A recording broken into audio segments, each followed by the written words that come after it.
Hi, Debbie. How are you? Good. How are you, Madison? I am great. So today we have our awesome board member, Debbie Wald. Is your last name correct? That's how you say it? Yeah, it's Waldy with the Waldy. E. I'm Yeah, sorry. that's That's my fine. fault. So yeah, tell us a little bit about yourself. How do you fit into this big group? Okay.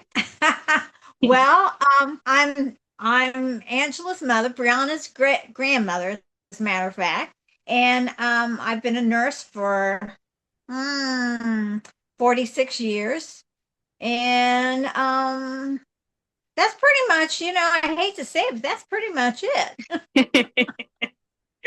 So it's good. I mean, keeping it short, simple. We already did interview Angie. Oh, by we, I mean Mhm. me.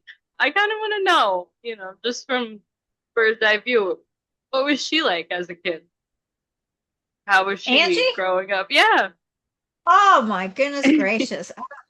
She's a wild child. Yeah, she was very headstrong, as she still is, and kind of a wild child, but manageable. Again, very, very, very headstrong, very headstrong. But she made it through her teen years, luckily.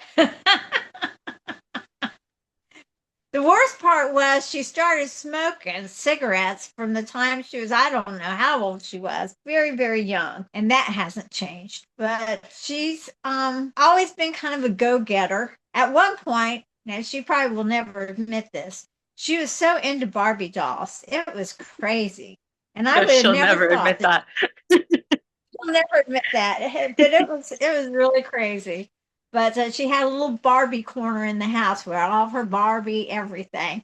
But that lasted about 3 years, and then she moved on. Yeah. To the Yeah, next thing. How yeah. would you say, I guess, some of her traits that she had when she was growing up that are kind of stuck with her?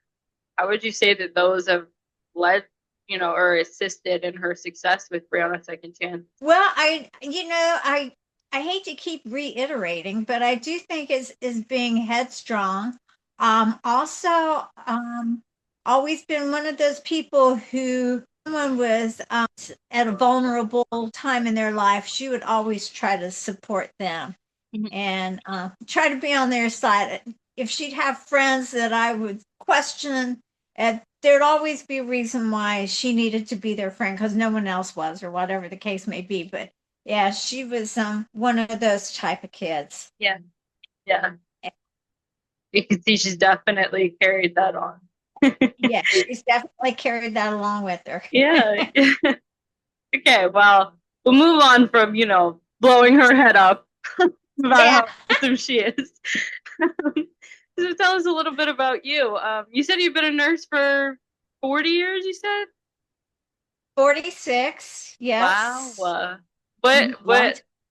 was that like a dream of yours? What kind of led you into nursing? No, it was never a dream of mine. I just kind of tripped into it. Yeah. I just needed. I was a single mother at the time, and my sister-in-law, or ex-sister-in-law at that time, said, "Well, why don't you just go to nursing school like I do?" And it's like, okay, and I did, and I've jumped around from one specialty to another, but I was just it's something I really enjoy. I enjoy the Yeah. people, and I haven't gotten burned out yet. I retired about 3 years ago, but then I came back to work. So, Okay. That's really cool. Yeah. I actually went to nursing school myself. I only lasted one semester. I absolutely it was not for me. it's not for everybody. It Yeah. is not. But Yeah. I did give it a try. It's tough. It's tough. What specialty are you Well, right now my specialty is wound care, in? and I've been doing that for probably about 12, 13 years. But I've jumped around, and I've done psych, I've done dialysis. I worked in our trauma ICU. I've just done pre-op and post-op. I've done a lot of things, and I think that's kind of kept my interest going. And with the wound care, it's just a very holistic type of thing because it's the whole body and all the body systems, you know. Right. It's kind of, I enjoy it. And Yeah. I have a good rapport with a lot of the surgeons, Yeah. which That's awesome. Have you stayed at the same place or have you jumped around with hospitals and uh, stuff like that? I kind of, well, I'm from Ohio. So my first 20 years was in Ohio. And then down here, I kind of jumped around a little bit, but I've been at the same hospital for 22 years.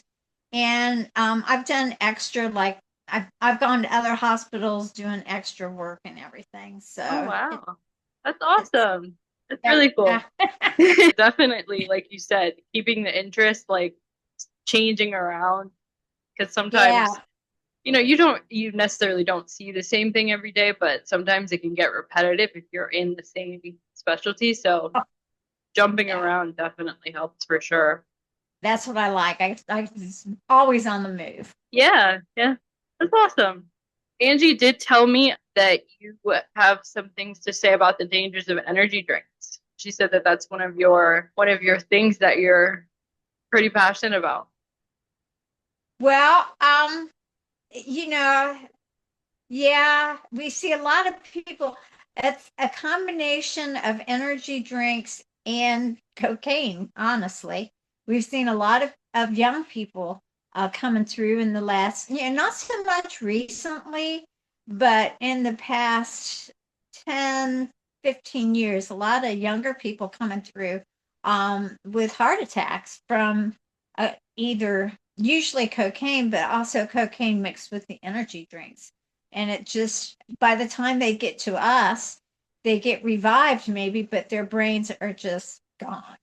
Yeah, And that's been very sad, but that's how it happens sometimes.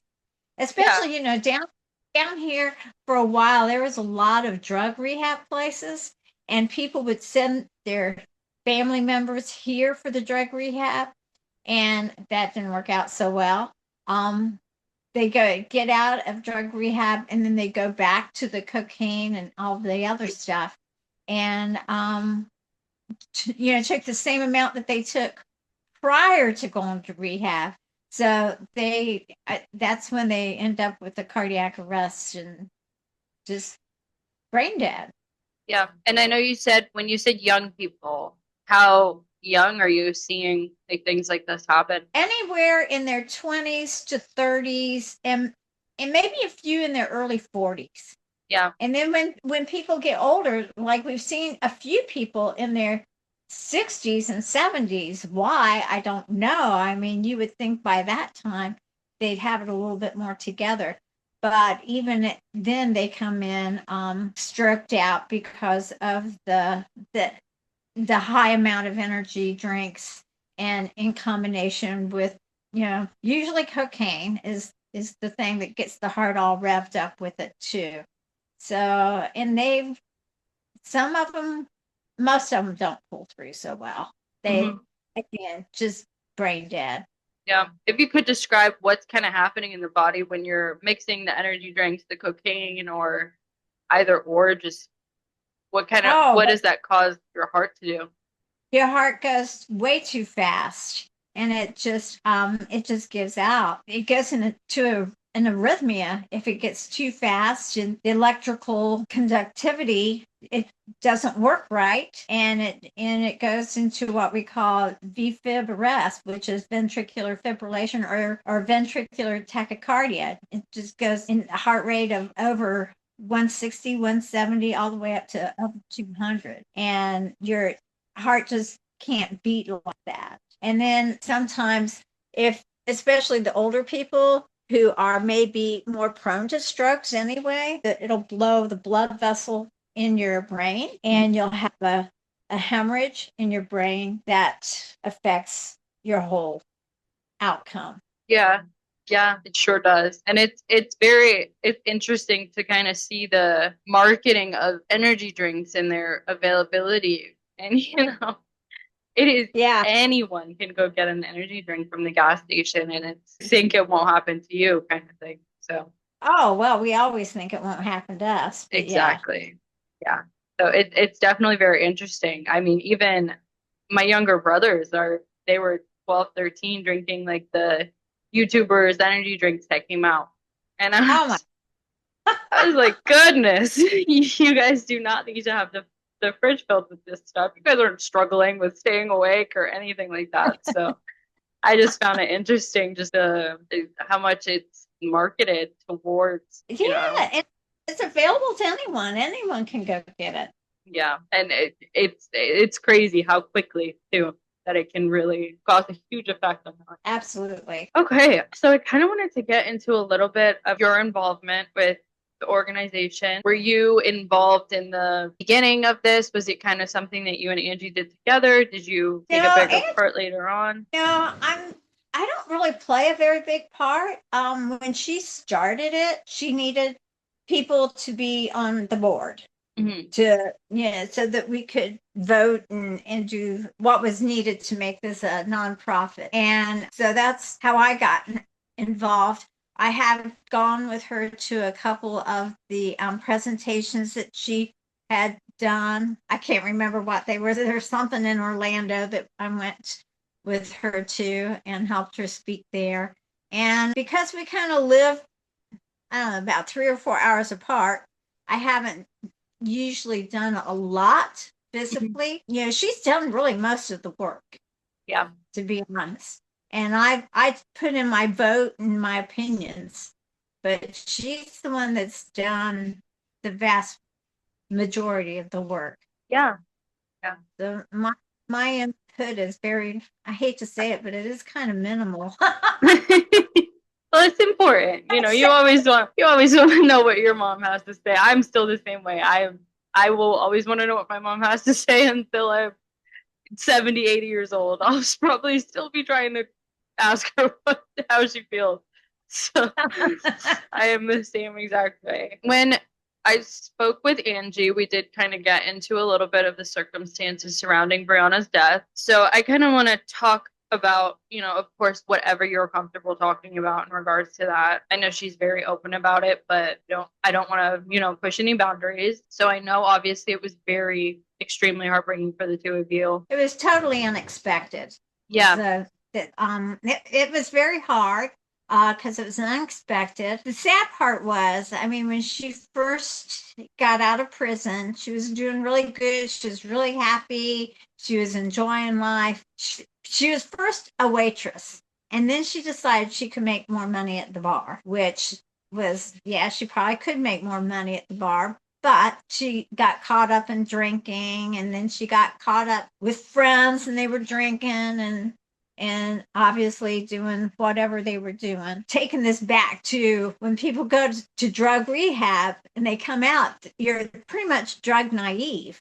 So the same thing with prison. You come out, you're drug naive. You can't handle what you could handle before going in.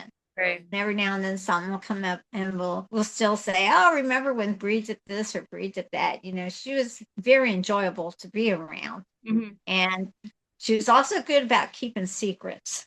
So she wasn't very open about some things. The more that I hear her story, the more I can see how awesome she was. And I did hear that from Angie too, that she was a good secret keeper. So I find that funny that you both have the same thing to say. It's funny. Yeah. So I heard a lot of, your description of between the two of you, your description of Brianna is very similar. So She was yeah. fun. Yeah. She was. She sounds like she was a lot of fun for sure. Yeah. Wild, like her mother. Right. But She's got it in her genes. yeah. Your career as a nurse, how would you say that you learned things personally and professionally, kind of navigating through this? Well, geez, that's a tough one. Yeah. I'm one of those people that I become more stoic the Mhm. more traumatic the events. I don't do a lot of crying on the scene. And I'm just, because I stay on the stronger side of things. I do have empathy for family members when they're going through it, but I'm not one of those unless they really are not able to keep it together. I'm not one of those people to go hug them, and because I don't like to be hugged at a time like that. I just Yeah. like to I will deal with this the way I will deal with it. But I've been that way forever. So I don't think any of that has changed with the events around Bree. I did have a hard time at her memorial though, because it kind of brought it home more, Yeah. all the pictures and everything. So that was a little tough. I did cry at that. And that was a little hard to get through. But it's just I'm not I try not to be too emotional. I know a long, long, long, long time ago in Ohio, I was very close to this patient and his wife, and he died, and a group of us went to the funeral home to see him. And then when I went in there and his wife called me the nickname that he always called me, oh my God, I broke down in tears. And she was trying to support me. And I Hmm. thought, well, this isn't right. The other way around. So I Something's off think, here. yeah. So I think that's when I started turning into being a little bit more, stronger and more stoic and trying to keep it together a little Yeah. bit more. Do you think that your view on substance use and addiction, do you think that your view on those things have changed in any ways, or the way you kind of support families that are going through that? Are there different things that you would say now that you don't think you would say before? Geez, that's another tough one. You're Sorry. asking. I think that I would be more willing to share with someone's going through something when they're sharing with me and are turning to me for support. Hmm. I would open up and be more willing to share, like, hey, I do understand what you're going through. I have been in your shoes and that kind of thing. But so far that opportunity has not really presented itself Yeah. from the position I'm in right now. I get closer to the patient than I do to the family. And like I said, we haven't had that many recently of family members who had a young one die, Hmm. from drugs or whatever. Maybe some trauma, but those patients, I haven't actually been in their cases. I haven't been there. So Yeah. usually they come in. If they're bad enough, the doctors are all there and dealing with it, Hmm. and I'm not. Right. So Okay. now there are times that people come in and under some kind of trauma, and they have some kind of surgery and they don't die and they do get better. And at that time, when I'm in there doing the dressing changes or teaching them about this or that, we will talk and they share and I share back if they're willing to listen, Yeah. and we go back and forth like that. Yeah. It's awesome. And it's good that you're able to have that connection as well, where you're able to kind of keep Brianna's story alive in your own way by being able to share. And Angie had mentioned her big thing about Brianna's second chance was kind of keeping Brianna's energy out in the world. And I think you sharing her story and it assisting you in a way and being able to care for your patients and understand them on an emotional level, I think that that's also a really good way keeping her energy out there, still being able to help people. So if you could, through everything that you've experienced, and Angie did mention that she is your only child and that your family has passed away. After going through all of that and then Brianna's passing, what kind of keeps you motivated to continue to keep speaking out and being present for the organization? Oh my goodness, well, I'm kind of a motivated person, I guess. I Mm-hmm. always try to think more positive in life. I do believe that life is good and people inherently are good. Sometimes they do bad things, but inherently most people are good. And I like building relationships and meeting new people and getting different perspectives on things. Yeah. Uh, you know, I just enjoy that. So I guess I enjoy life. I mean, I'm Yeah. I mean, I that's an awesome, way to stay motivated. I just enjoy life. That's a lot of people don't feel that way. So that's a very good, you know, thing to have to be able to have. I just love living. That's awesome. yeah, Yeah. here you go. That's Yeah. it. So I guess looking back on Brianna's story and how far the organization has come, because obviously you've seen it from becoming a thought to becoming what it is now. What legacy do you feel like you hope to leave in Brianna's memory or your memory? What legacy do you want to leave with her story? You always ask the hard questions, man. How do you get these? I've never thought about a legacy before, but I mean, I guess the enjoyment of life and living, and I mean, I know Bree really loved life and living. She also liked other things. just to just to get the most enjoyment possible and love others as Yeah. you would want to be loved. And that's I never thought about a legacy before, but Yeah. I think that would be as closest to one that I could possibly think of. Well, that was a very good one, in my opinion. So I would be happy with leaving that behind. If you could put, this might be another tough one. I'm sorry. Of course it is. If you could put one message on a billboard for anyone struggling with the things that Brianna struggled with, you could put one message on a billboard for people like that to see, what would you say? Ooh. Wow, give me a second to think about that one. Um, wow.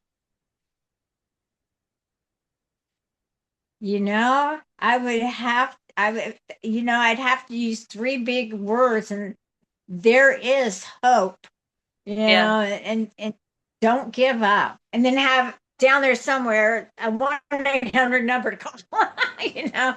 But Yeah. there's always hope, you know, and there's sometimes you have to find it, but there's definitely always hope. Always. As long as there's life, there's hope. Exactly. And I think that there's a lack of, remembering that there is always a light at the end of the tunnel. Oh yeah, Nowadays, yeah. people tend to just, centered in on woe is me and this is the cards I was dealt with and there's nothing I can really do. People get stuck on that and it's hard to remember that there is hope. I Yeah. like that one. I think that that's a very very good message to put on a billboard. I did see, this is kind of just like a me question. I did see that you had a piece that you wrote on wound care, I believe it was. I think you were a co-author on it. Oh really?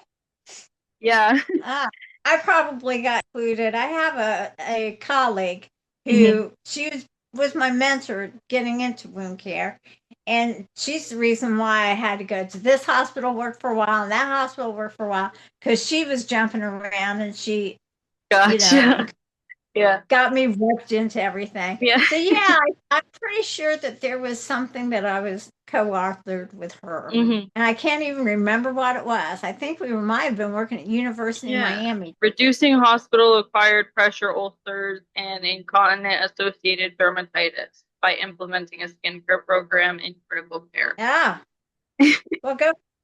See, I did not even remember that. Oh my gosh, that had to have That's been about funny. 10 years ago. Yeah, Oh, jeez. that's funny. Yeah, that was just a me question because I thought that was cool. So I thought, yeah, that's okay if you don't remember. No biggie. I know. I mean, Listen. I kind of remember doing it with her, but but Yeah, yeah. that's okay. Is there anything else that you want to mention that you kind of feel is important? Really? I don't think so. You had me coming up with all kinds of stuff I never thought about. So, I Yeah. don't, I'm not a very deep person, Mhm. but no, I really, I can't think of anything. Okay. You were a great interviewer. Oh my Thank goodness. you. I You appreciate it. really asked the questions, girl. Yeah, I know. I know. I sometimes I'm like, wow, I cannot believe that I wrote that question down. And it's like asked out loud, and I'm like, I don't even know what I would answer it. So I kind of just I write them and I leave them to you. Well, you did a great job, let me tell you. Thank you. I appreciate it. I appreciate it. That's all I have. So if there's nothing else that you kind of want to share or talk about, then it's all for me. Okay, all right. I Yeah. just thank you very much for all of your time and your attention and your hard questions. Now you got me thinking. I'm sorry. That's all right. Well, thank you for It was joining me and thank you for answering my hard question. okay. I I did the best I appreciate could. it. Yes, you did awesome. Thank you so much. Of course, and I'll speak to you soon. Okay, take care. You too.